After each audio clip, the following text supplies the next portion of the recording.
the news? Hey, is there something new? What's the news? Say what you want to say.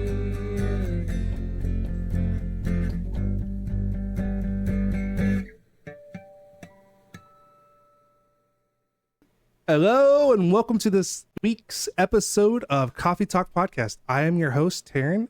With me, as always, I got Matt. Hey, what's up, guys? How's it going, Taryn? Hey, pretty good. And also a returning star, Max. Hello, hello. He's feeling better, I think, right? Yeah, that spider bite. It's been taken care of. Had to put some ointment on it, some natural herbs.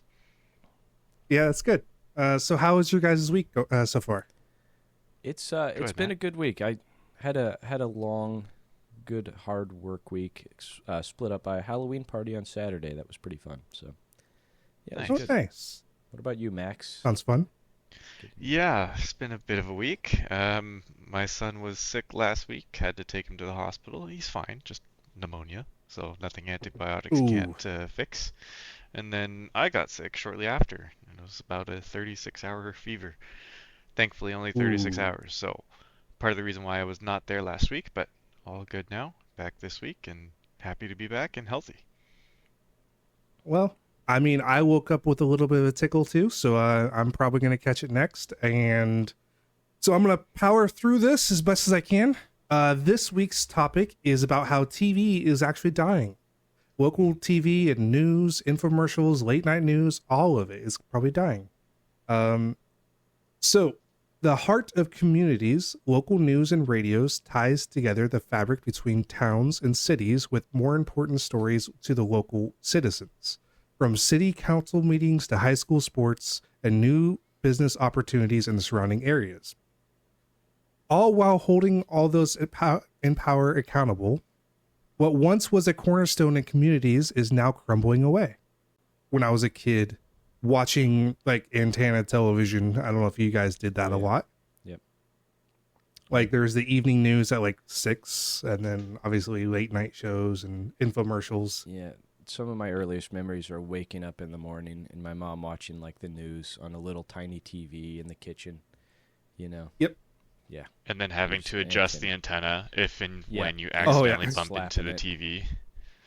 Yeah, I thought about putting a little bit in here. Please stop slapping TVs. They didn't deserve it. They did though. They did though. All right. Those Panasonics, Emerson, whatever, they deserve it. No, they were good for what they did. All right. But I remember watching early news in the morning, like looking for snow days and seeing it scroll across the local TV. It's great. KTVO, The best. Channel 3. Rikishi Baron for sports. You remember Rikishi Baron, Taryn? I don't know Rikishi Baron. I'm sorry. I'm not. I wasn't really watching the sports at the time. That's too bad. Yeah, but I definitely local news is a huge cornerstone for a lot of communities. Over the years, they have been struggling with mass layoffs and budgetary concerns. Mm-hmm. We'll get into more of that later. But in a lot of these communities, local news is dying and leaving communities without coverage. Or a grim reality is your local news, or what's left of it, may make it to the national stage for a story. However, the national stage, they might not have the perspective or the depth that comes from living in those areas. This is a little bit of a side thing that kind of goes with the local news. There are nearly 6,000 newspapers that are published in the United States, and on average 2 shut down every week. That was published in 2024. That's wild. Yeah. I mean, it's wild to me that there's still 6,000, and it's also wild that 2 of them shut down, Every week. Yep. Yeah. Crazy. I kind of like this podcast. My pitch was what you envision for a 1960s person sitting at the dinner table reading like the newspaper. That was kind of what I envisioned for not necessarily the polarizing news, but like just kind of bland, dry facts. Like what it can still be funny. Yeah. Be like Berta's recipes or something like that, like a column. Yeah. Back when somebody could just write in and have a segment on a local newspaper or something like that. Yeah. but now things are becoming more nationalized. An example would be, this is just all hypothetical, but let's say a dam breaks into your local community and then there's massive floods that result. That might be picked up for a national news story, but no one will be talking about like the effects afterward, how farmers are going to water their crops for the remaining of the year, or even just local businesses and maybe the price of water goes up because they have less water. Little things like that that don't get the perspective that the local news would show more of. That's just an example. There are probably millions of stories out there that don't get the attention that they deserve. And that's a whole other segment later on about journalism and how it's kind of going down as well. Right. Yeah, journalism it's not dead, but I feel like it's less viable now that more people are like using editorial like video essays. You know what I mean? Yeah. Like that's I think that's part of what is killing a lot of the TV stuff is just it's that. And even just the mainstream media. Yeah, that too. Like they've got more money than anybody. A lot of the local newses have been bought out by bigger media, which we'll touch on in a little bit. There's even just things like radio is kind of being bought out, and I think you had something about that, Matt? Yeah, so it's sort of similar. I think radio maybe died a little bit faster than the news, but it's still kind of viable. I don't know. There's some that you can go to and it's fine, but I was going to say it relates to this in the same sort of sense that there's these big corporations that sort of bought out all the local soul-filled, people like who actually curated popular culture and music and stuff like that. Like these radio companies, it would be like iHeartRadio. Oh yeah. There's a few others, but iHeart's like the biggest at the moment. And their whole goal was to make a single national playlist is what they wanted to do. Like they wanted every radio station minus like a few like regional DJs. Like they sound different, but they're airing the same segments. They're playing the same music. They're bringing up the same talking points, the same advertising. It's all one. Yep. And it kills the heart, I think. I heart more like I don't have a heart anymore. Instead. Yeah. There is like a few inspirational stories. Like you have like the Howard Sterns that were on radio that was like very informative of like that something you look forward to listening to. Right. And he started in radio and then he moved to Sirius, which Sirius is another thing that's also kind of gone downhill. Where like it started as a reaction. It was like the Netflix to radio, where it's like, well, we don't want to just tune in for this time. We want everybody to just binge watch things, or no ads, or you can curse and stuff like that. And now it's kind of taken the turn of the radio. It sounds very similar to a topic that we just did about enshittification. This is the physical form of it, part of it. Yeah. This is the media side. Within the media, there has been a lot of like distrust between the listeners and the hosts of the news shows. Actually, I have a chart that shows the amount of people who actually trusted the media in the 1970s, early 1970s to now. But then that has dwindled down. So just today, the people who trust them is 31%, the people who don't is 36%. And I can post this up on the video form if you guys want to see this chart. Transfer the chart. Yep. Yeah, it went from it's kind of the same with the internet though too, where it was like it started out, it's like, oh, I saw it on the internet, it must be true. And then everybody's like, no, nothing on the internet's true. Yeah. And now it's kind of coming back around where people are like, I saw it in the internet, so it has to be true. You know what I mean? It doesn't make sense to me. I mean, that's why you always have to verify your sources and double check and triple check where you get your information from. Yeah. It's because we live in a lack of information, or lack of journalism, I should say. When anybody can be credible just by saying anything, then that's not a good standard. So you have to have some type of like credibility to your name. Like And us, for if- example. Like maybe don't just trust what we're saying. Look it up. But we're telling you, Yep. we're being upfront about it. We're not saying Yep. everything. You can kind of see this chart definitely dip around the 2012, and this was more when major corporations started buying up all of the local news, and that happened after what I call the big switch. The digital. Yeah, a lot of people will probably remember this. Back in the day, it was just all analog, and your TV just had a little antenna. And if you're really old, you probably still remember the little rabbit ear antennas on your TV. When we had to go in 2009, we switched from analog to digital. A lot of the consumers, they had to buy a converter box. And if you lived in, let's say, country where you normally could get antenna or local TV, you didn't have to have that converter box. But there was a plus side and a downside to this at the same time. Analog, from a technological perspective, it could have a further outreach than digital. There was a thing called grade A and grade B service. Grade B is when it came in, but it was like kind of staticky. Oh yeah. But when it comes to digital, there is no grade A, grade B. It's just on or off. If you get the signal, you get it. And that put more control into the media companies that were delivering the service. And with that new binary system, they were able to have more in-depth viewings and ratings on what people were watching, because it was a feedback system, not just you send out airwaves to somewhere. They got more information and more data from that. Right. I So- remember in, I think it was third grade or something like that, we went to a local TV station. It was KTVO Channel 3.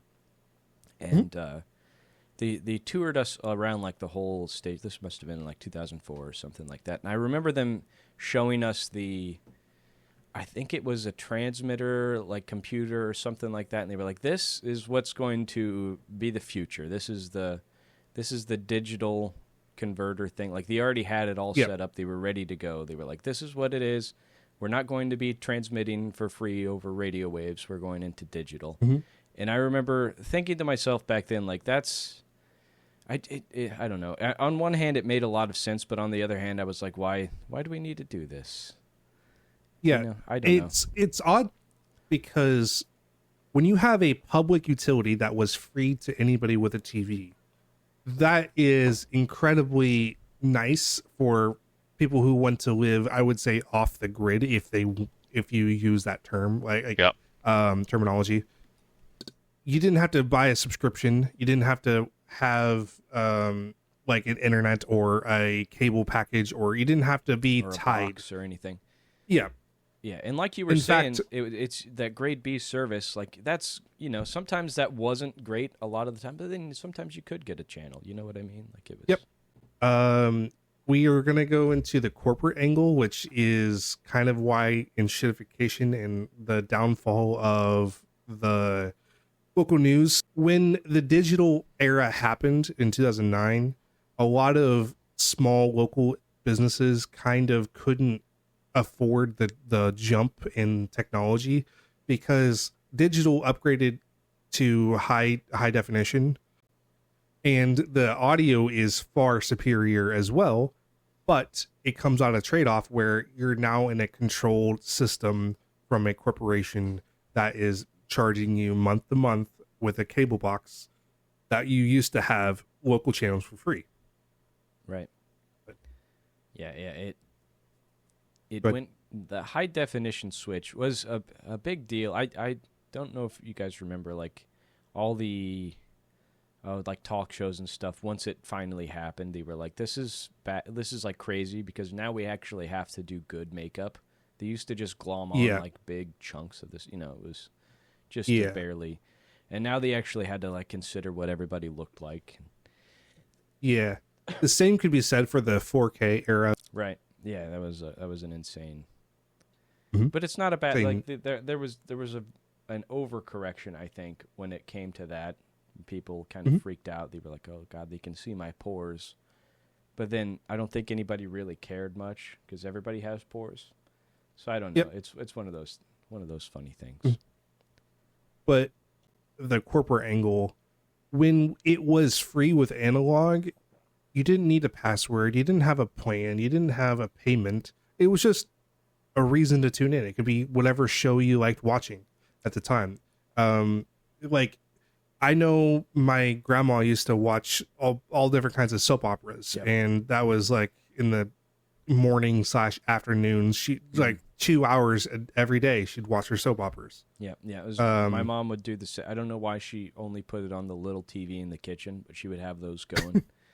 And then Yep. the big TV would probably also have the soap operas going. For a whole summer, we had nothing but TV, and we had cable after that. Or not a summer. It was like a whole year and a half.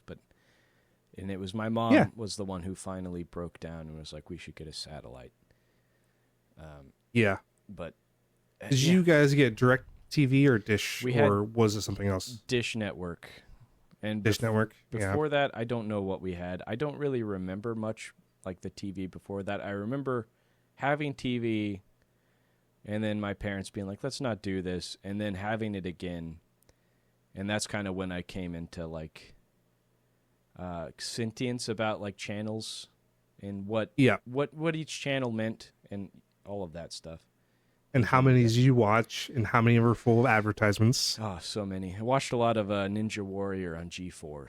That's That is something else that I was going to mention, was a lot of the advertisements on the digital side, they support the digital provider like Dish Network or DirecTV or whatever your cable box is. Yeah. Digital. It's not just through the dish. And that's satellite TV. Digital. It is still transmitted from the ground, but it is they can still collect the analytics. It's like you're saying, they're supported by people. Yeah. It can be controlled.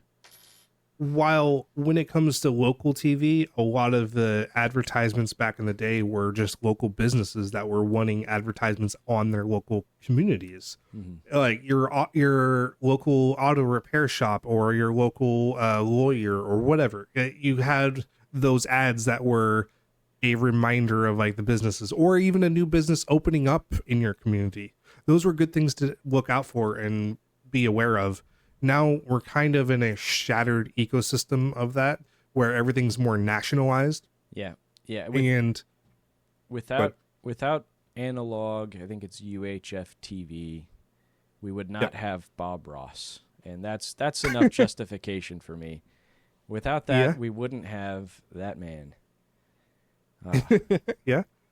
Good And point. yeah, I believe you said, Matt, you were telling me how you have to get your news from Facebook for your daughter's school. Yeah, that's what they post their pictures on. That's what I see. There's an app also that it's a whole other layer of enshittification that I can talk about now or later. But yeah, Facebook, you find out, are they going to school? Yes or no? Like if it's a snow day, you see their pictures, you find out what's coming up. They also send home newsletters and stuff too, but Yeah. you know. So I find it a little ironic when we had a public utility like television and it was analog and it worked fine, which, there was downsides.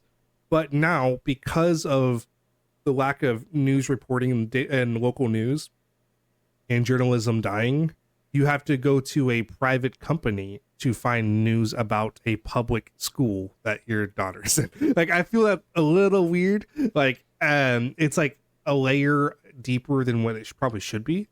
And it's up to the whims of the tech company whether or not you get to see whatever feed it gives it to you. So now there's a barrier almost in between you and that information. Right. Yeah, it's like I was saying, the app that they rolled it out just this year.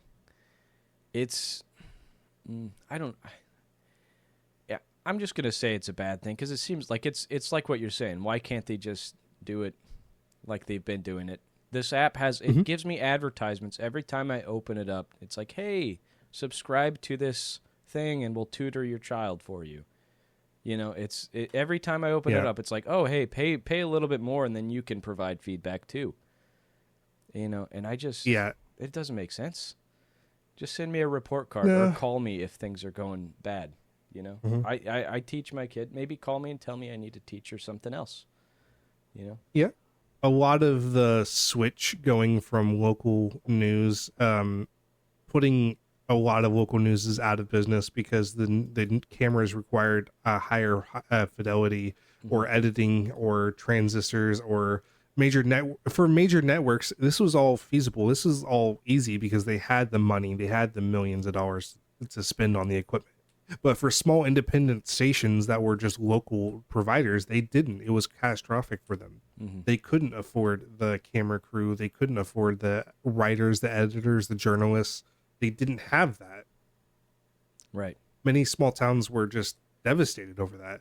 And then because of that same devastation, you have massive media conglomerates buying them up, like Sinclair, Nexstar, Gray, Tegna, all of these big conglomerates just getting bigger and bigger.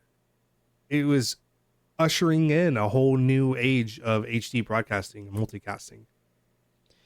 Yeah, these people scooping it up. I think that was probably a big part of the plan. Was like, all right, we're gonna make it so these smaller companies maybe can't afford the cameras, and we're gonna just scoop up their reach, their broadcasting reach, and we're gonna make it look like it didn't happen for a little while until it's time to push an agenda or sell a product or elect a candidate or something. You know what I mean? Yep. So what this means for today is news is now a commodity. The information that we used to get for free, that was a public tool or a public good, is now commercialized by different platforms, or social media, or just the digital age that we live in. And it's now a commodity that's being sold to us by advertisers or by subscription plans or any other kind of data targeting that you're going to get, whether it's even just cookies on your browser. If you're looking, it could be anything. It's just a commodity now. It's not a free public use that it used to be. Right.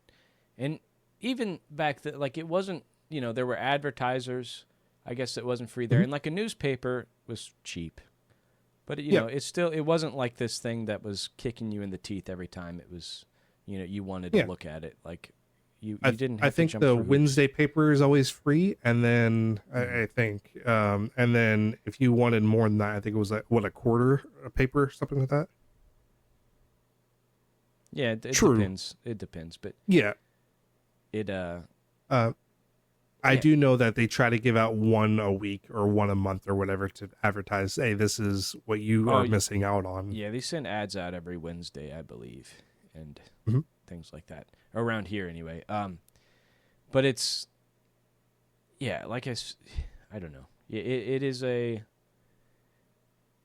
It's a thing that it's leaving us now. I think, but I don't foresee this being the future forever. I feel like people know too much about how kind of crappy things are, and a lot of times people turn to other free sources for news, like on YouTube. There's Independent. Yeah, there's people out there, but those people aren't always credible. Yeah, that's the hard age that we live in. You have to verify your sources, and you have to have credibility, like, for what you say online, and it's difficult. Anybody can film themselves in front of a bookcase full of books that you don't understand, and they can say anything, and they can tell you anything, and it's up to you to actually try to verify. And a lot of times Max does that to me all the time. Oh, Max, you got one of those bookcases that they're always sitting in front of? Okay, yeah. Just to verify. Okay. That's good. Yeah. Yeah. But no, it's I don't know. It used to be, I don't want to say you could have trusted the news in like the 70s or 80s, because there was a lot of shady stuff going on back then too. Yeah, of course. I don't know if it was more trustworthy then than it is now, I would say. Because I feel like everything you read now, you have to fact check or verify or find an independent news source. Because unfortunately we polarized news. At least that is a huge downside. Yeah, at least what they were trying to tell us, a long time ago, wasn't quite as sensational. It could have, it was stuff that was easily verified. They weren't getting paid to make something up or to make something sound way worse than it actually is. Mm-hmm. I mean, you guys are familiar with the model. If it bleeds, it leads. Yeah, if it bleeds, it leads, and that is the national news that we live in today, where how many mass shootings or how many tornadoes or how many earthquakes or whatever disaster is hitting next that's the headline for the week. It's always been like that for national news. That'll always trump water quality in Iowa, or the cancer rate in places. It's or the corruption, or your local city council, or whatever else, your high school football victory. These things are always going to be in the shadows compared to the national news. Right. And I wonder if it actually does sell. I wonder if people actually care, especially in today's day and age where the local news is struggling so much. I wonder if that model is outdated. This is just me speculating. You know what I mean? Where back then it did work because everybody did watch TV and everybody was looking for that. But maybe now it is that they could change. Maybe that the fix would be to go back to this local model where stations kind of have a soul again and they're not reading the same script that 50 other stations are. True. I don't know.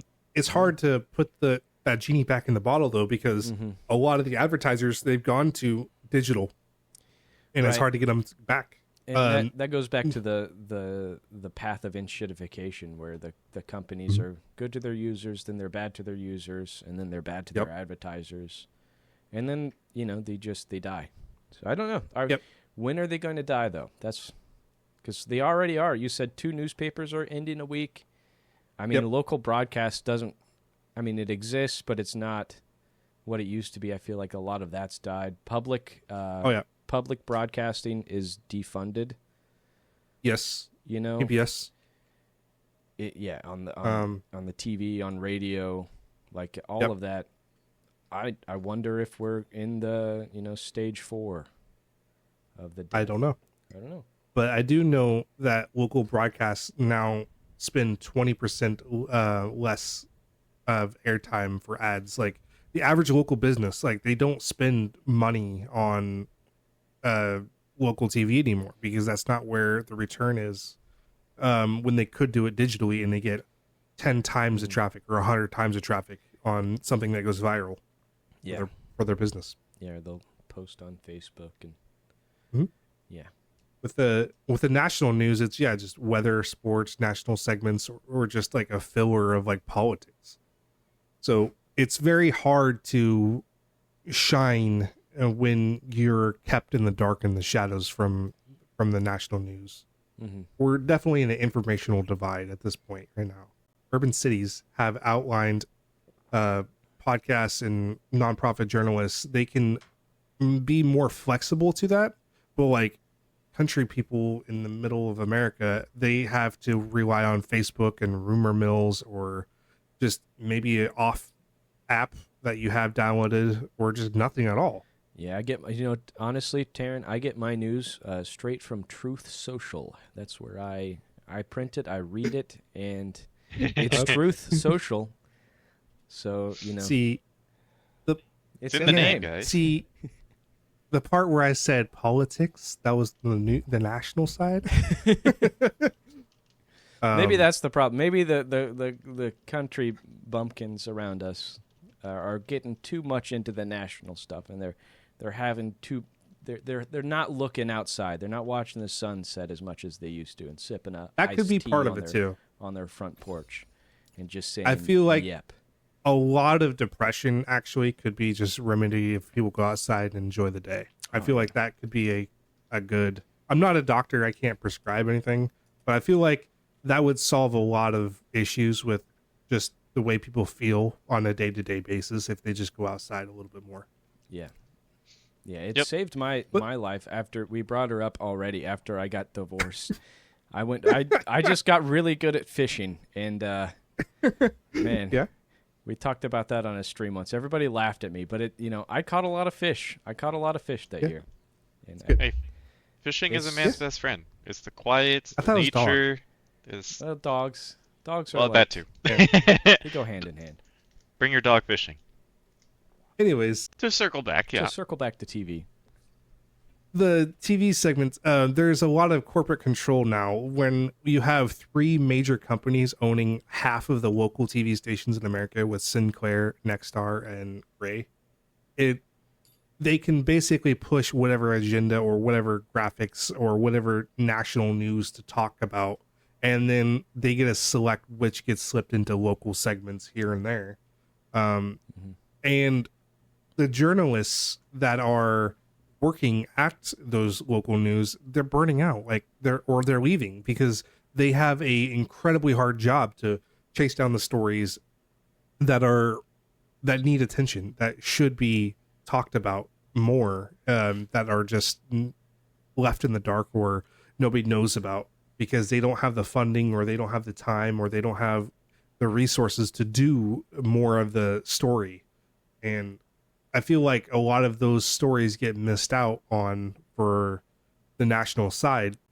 The stories aren't deep ingrained with local communities as they could be. Yeah, it doesn't sell. They know it's not. They know, for one, it doesn't sell, so they're not going to get paid a lot for it. And for two, people just don't watch that stuff. It's a shame, but it's also true. There's a reason why it doesn't sell, I guess. But I don't know. Maybe they do. Maybe they just don't watch it because people don't do it. You know what I mean? Yeah. I don't know. What is the causation and the correlation? Where do they go hand in hand? I don't know. Well, I don't know about correlation, but a lot of the causation was due to the switch from analog to digital. Yeah. And with that transition, a lot of media went to a lot of social media now has the models or the algorithms where you rely on clicks, or you have editors that can frame certain stories in a certain way, and that is more towards the national side, or they are funded better from the national level because they have those resources. They have those editors to whoever has the most money rather than, just a clever advertisement or something, I suppose. Doesn't Jeff Bezos own a news company? I forget the name of it. I'm sure he does. I don't know. It's a very good question. I think he does. I think he owns a couple things. Oh, he owns the Washington Post. That's right. Yeah, I believe. Yeah. Does he really? Huh. The news organization that broke Watergate and COINTELPRO with the FBI. Yep. That, all kinds of stuff. So a billionaire who has ties to political influences owns a news corporation. One of the biggest news corporations. One of the biggest. Do you think... I'm not going to slander Washington Post or anything, but I find it hard to believe that they would have a easier time to write against Jeff Bezos if a story were to happen, because he's the one signing the paychecks. Yeah, you would think. I mean, journalistic integrity would say that they are just going to go ahead and do it anyway. But yeah, odds are whoever does that, they're going to get some sort of reprimand. Yep. They're more likely to. At least they're thinking about that whenever anything of that. Not saying that Washington Post will or has done any of that, but I can see the dots. If it wasn't Washington Post and if it wasn't Jeff Bezos, if you have a billionaire owning a company, well, odds are the company is going to do what the billionaire wants. Yeah. Whatever it is. So that kind of puts a black eye on just news and journalism integrity. Can I just... Sorry, I'll throw out a little ancillary thing. So we all know Ghislaine Maxwell, Jeffrey Epstein. We're getting into the Epstein territory here. We all know her, Jeffrey Epstein's co-conspirator. Well, her father. Okay. His name is Robert Maxwell. I would like to tell the audience, and I can give a little bit now. to look him up. Robert Maxwell was a media, like a mass media conglomerate guy. He bought like all the newspapers, all the magazines in Germany around the years of I'm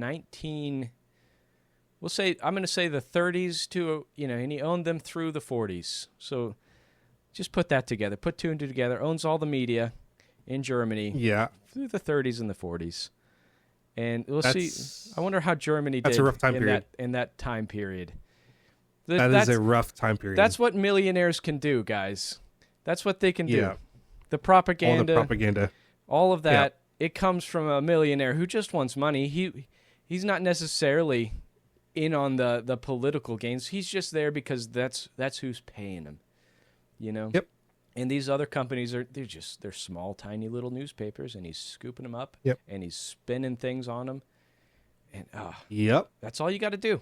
If you have money and you want to control the world, this is the conspiracy theorist in me.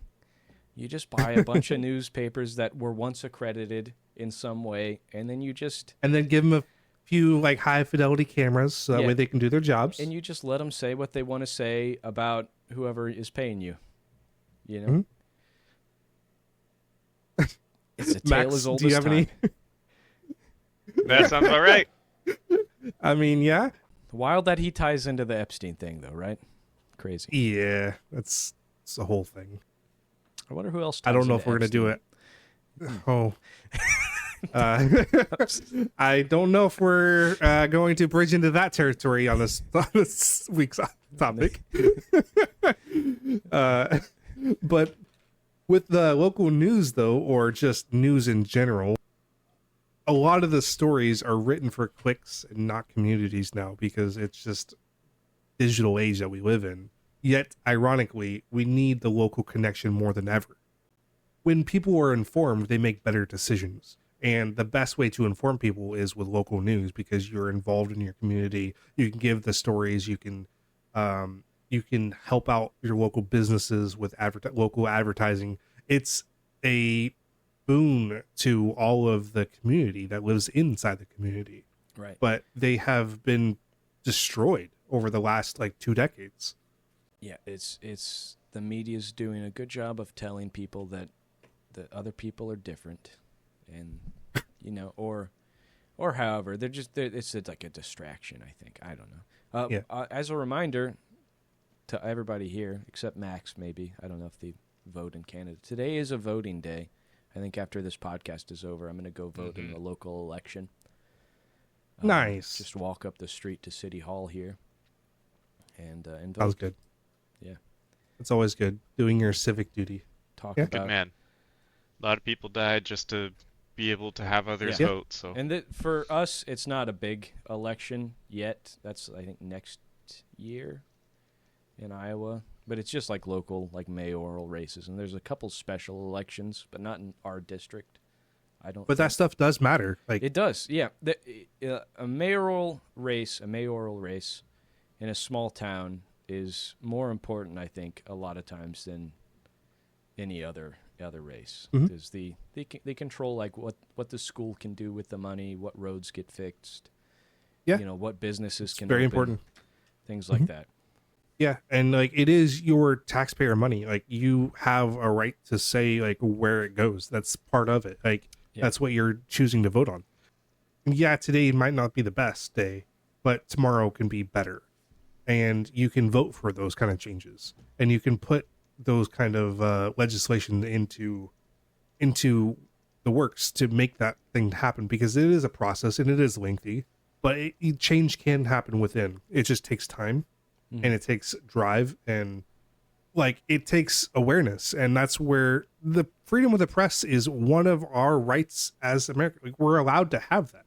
Yeah. The founding fathers, pretty much everywhere, is afraid of the media. The government should be afraid of media because, and that's why the freedom of the press is so important, because they're really the only ones that can convey a unified message, or whatever message they want to convey to everybody.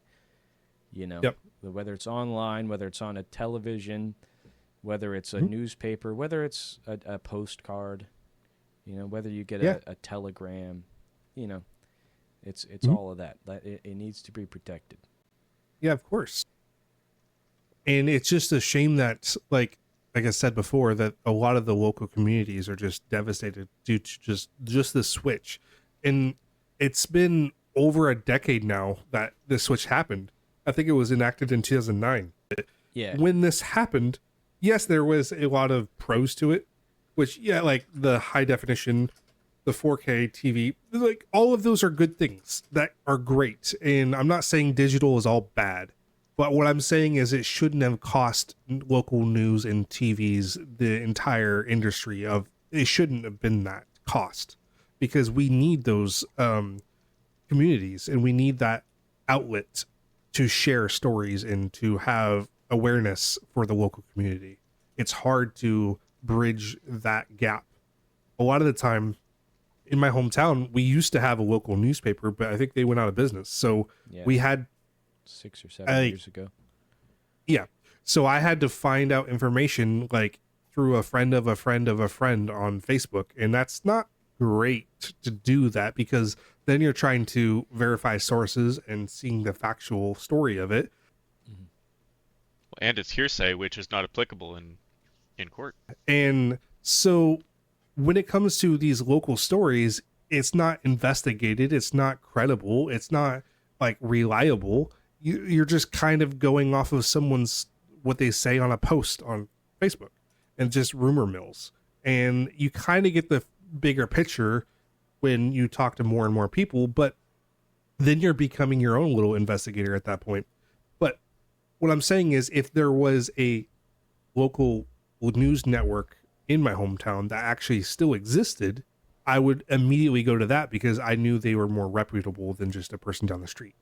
Mm-hmm. That's the downfall of the local news, just disintegrating as we know it. Yeah, it relies on either journalists breaking their integrity or just to keep up, you know what I mean? Like, look for local news. Editorializing, things like that is more prevalent now. Opinions are treated as facts now that local news is not. I don't want to say it's strictly local news that's done this, like the death of it, but it's definitely not a symptom. Yeah, factor. You mentioned radio. When radio first got started, nobody thought radio would die off. That was a huge, huge thing to the world. Radio waves and like sending out broadcasts back in the day. That was that's what we consider TV now. Like, that was how big it was back in the day. Oh, yeah. And nobody thought that would end, but inevitably it goes downhill. And then TV, the rise of TV, like, obviously, because that kind of is what killed radio. Right. Now to the digital age is what's killing local TV. So we could learn some parallels over the years and try to keep what's best of all of it, but that's hard to do in the digital era. I just want to say about radio real fast. I don't know how they've dropped the ball so much, because podcasts are incredibly popular. I just don't. Maybe it's because they can't just say whatever they want to say, and because they've been bought. But like it just doesn't make a lot of sense, because it's all free. It's just in your car, you know. You would think that people would have noticed that it's not about the music anymore. People want to listen to like talk shows but good stories, not just like a guy talking about the price of corn or know, politics, but just somebody telling jokes and stuff. Yeah, stories, things like that. I mean, the whole. See, I'm the opposite. I prefer to listen to music over podcasts while driving or on the road or anything. I listen to podcasts, but that's the problem with radio, though. I think is that it's just like it's only a set amount of music. I don't know. Yep. That's part of where they dropped the ball. I think they've let Spotify and YouTube take over.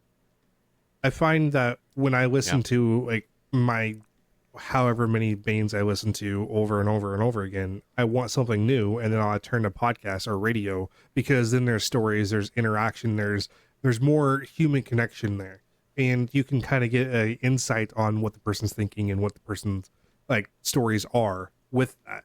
And we all kind of want some connection, whether it's music or TV or movies. Just we desire some connection. That's just being human.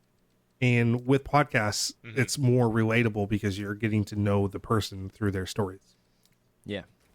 Yeah, I go all ways. I go for your TV, not TV, for music, podcasts, books. I drive a lot. Yeah, my problem with just strictly radio is you can listen for about an hour and then it kind of repeats itself. It seems like it's the same stuff over and over again. Yeah, and just in a different state. Yeah, you would think it wouldn't be that way though, just based on modern media consumption. I don't know. That but was back in the day, my thought there. But yeah. Go. Back in the day, like the famous story that I know was like the War of the Worlds, which was a radio show, which actually did set off a massive panic. If you guys didn't know, Classic. People thought that there was going to be an invasion happening, but no, there was not an invasion. I think I've heard of this. Yeah, is it H.G. Wells? I said Orson Welles, yeah, but yeah, H.G. Wells. Yep. Yeah. His War of the Worlds, an alien invasion comes from outer space and takes over the planet. And people thought that we were being invaded and there was massive panic. But that's just one story of countless or millions that are being told in a radio format. And those stories wouldn't be broadcasted if it wasn't for radio, or the journalistic stories that were talks about the corruption scandals or even Watergate, or just we need a place where we can talk about whether it's local news events or just a place that is not necessarily privatized and monetized for a platform, if that makes sense. Mm-hmm. Yep. It makes a lot of sense. Because I find we talk about a lot of like the death of radio, big corporations getting too large and all that. I mean, I guess as you were speaking about that about 5 minutes ago, one of the big things that really came to mind is because a lot of people blame capitalism, right? Like personally, I'm pro-capitalist. I understand that it has plenty of faults, and there has to be checks and balances for those. I don't think the U.S. would be where they are as a nation without it. However, ultimately, it's the consumers that, like we, the consumers, that have allowed all this, like the death of radio. Like, yes, there's been new inventions and things that allowed us to move on, but and maybe podcasts are kind of circling back with radio and its popularity, just a different form of it, if you will. But ultimately, it's the consumers, us, who are allowing all this for the corporations to get big. We're buying their product. That is true. We're the ones that aren't listening to the radios anymore. So, like, yes, we can blame the corporations and their greed and all that, and I understand it. And they deserve a big portion of the blame, but at the end of the day, we're still making the decisions. Yeah. Exactly. Yep. And without us, they wouldn't exist, like the corporations and the local media as well. I think we have fueled the death of local media. I 100% agree. And I find that just kind of like the enshittification episode where we've identified the problem, it's up to us, like, how do we fix it and what are the possible solutions, or what does it look like going forward? Yep. And part of it would be like informing people that there is a problem if they don't know, or trying to find solutions, maybe legislation or whatever, maybe outreach you can do or awareness you can raise. And if you have a possible solution as to, like, maybe how is an app going to help your local community versus the local news, like, that would be a good thing. But I don't think a lot of people know the ripple effects and the downsides to what is causing a lot of the issues we're having anyways.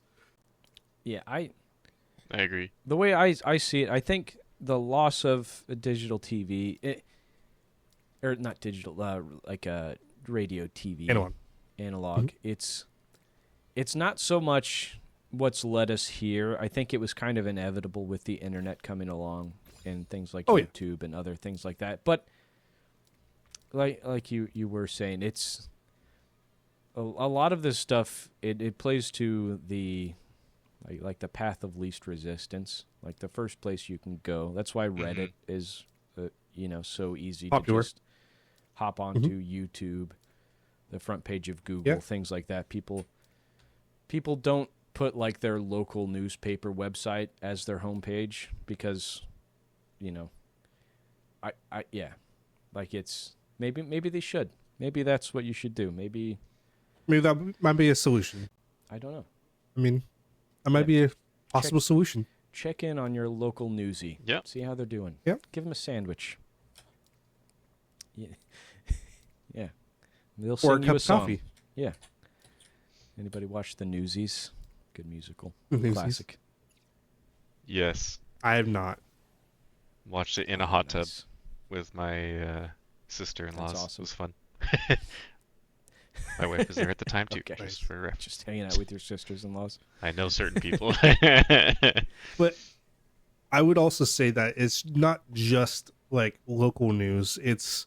I think a lot of TV in general is kind of dying out. And it's like even late night television isn't doing what it used to. I mean, I think it's part of like how Sears used to be on top, and they had the catalog, and then Amazon and eBay came along and they just blew it out of the water because they refused to change. And that's what I was trying to drive at with radio, is like they were bought out, and then for some reason the company or the people that own them and that control the scripts that they read aren't changing to the popular stuff like podcasts and just playing like good music.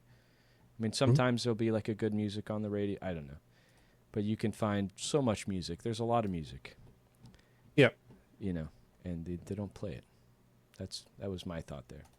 I don't know. How many of our generation just go to YouTube rather than like local news or even just cable media? Or like, I find that a lot of YouTube channels are far more informational heavy and dense, like especially if you know where to look.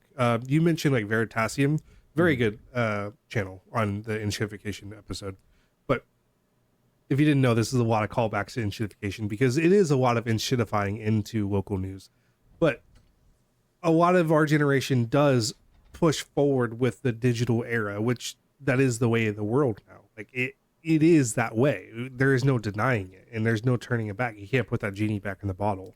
So it's how do we make the best of what we have and try to make it better while retaining some of the core principles, what we think it should be, and pulling from what worked in the past, like local news. How do we get the stories that deserve more attention, or how do we get the podcasts from radio, or how do we press forward into the future with those kind of solutions? That's kind of a roundabout way of, I think we should look at the future and how we should shape technology going forward. I don't think a lot of people are thinking in that direction. It is still pretty new. I mean, that's the bright side. We're still kind of in the infancy of this modern era. That's true. I mean, for thousands of years, it was not this, and then it's only been this for 60. Well, hold on. We'll say like the end of World War II. Nuclear power. What is that? 80 years ago. Yeah. Almost. I would say we're going up on 100. Yeah. 100 years for the Industrial Revolution. 140, I guess, something like that. 120. I don't know when that actually started. We're still in the infancy. I think that's another thing we got to just hold on to. We just got to make sure the world doesn't blow up before we figure all of this stuff out. That is true. Is that a tie to your nuclear arms episode? The next episode, nuclear war. The United States is testing nuclear weapons once again, according to Donald Trump. Who knows if that's actually going to happen, because he likes to just say things. But he did say it, so that's going to be fun. It's a little wild. Yeah. There are other topics that I do want to dive into, which we've mentioned eugenics in the last episode. I just wanted to give eugenics more research. I feel like there's a lot of topics that deserve a lot of in-depth analysis and coverage. I just want to say the eugenics thing was a callback or a call to Max's depressing facts. That's why I brought that up. Yes. Okay. But there are a lot of stories that I do want to cover with Coffee Talk. There is... Gotta keep them a secret. Keep them in wait. Give them a couple teases. Okay. Give them a couple teases and tell them to tune in, Taryn. You got this. Eugenics and healthcare and insurance. Yeah. Let's get this over Eugenics, with. Healthcare, and insurance. How do they all work together? Find out next time. Okay. I got one. Yeah. Here we go.